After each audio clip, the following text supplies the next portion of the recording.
This is our second part at looking at a district benchmark test, in this case a math 5th grade test. And in the first part, what we took a look at is our different teachers and how students did overall on some of the different standards, which are listed over here, such as number sense 1.5. This particular time, though, we're going to look at item analysis to see how they did on specific questions. So if we drop down a little bit farther, a reminder in this section, this is what a specific standard was. In this case, we look at 1.5. We read here that it's identify and represent on a number line decimals, fractions, mixed numbers, in positive and negative integers. There were 4 questions. Well, let's take a look at the individual questions and see how students did. We go down a little bit farther, we actually look at question number, clear over here on the left. Points for it is obviously 1 point. And then we get over here to how the students responded. The one with the asterisk is the correct answer.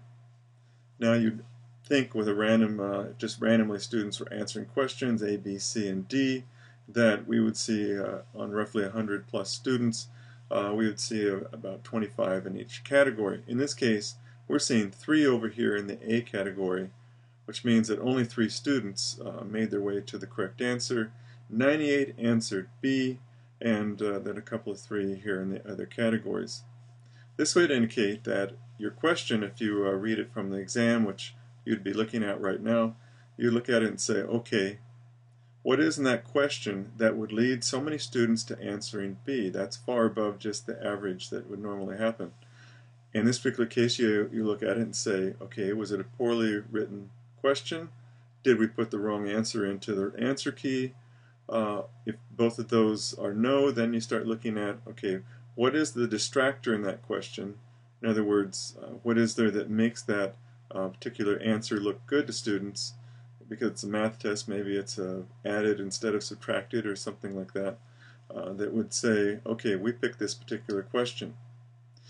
If we look at one with a little more even spread on it, again, we may be asking ourselves, is it random choice, or are students really knowing how to work that particular problem?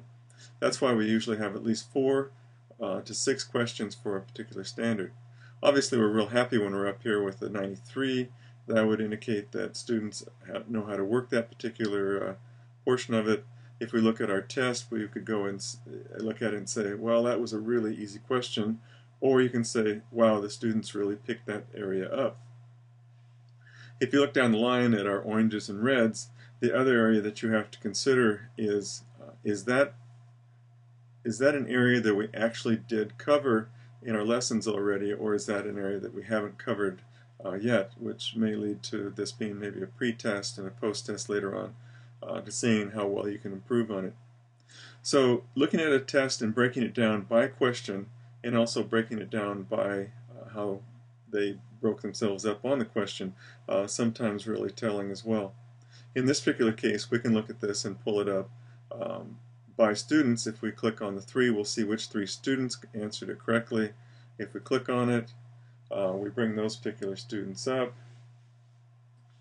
And in this particular case, we have Maria, Jonathan, and Daniela got that one correct.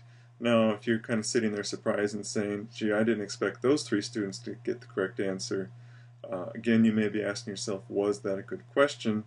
Not that those 3 students didn't learn more than everybody else in that particular class, but it just kind of leads towards asking that question.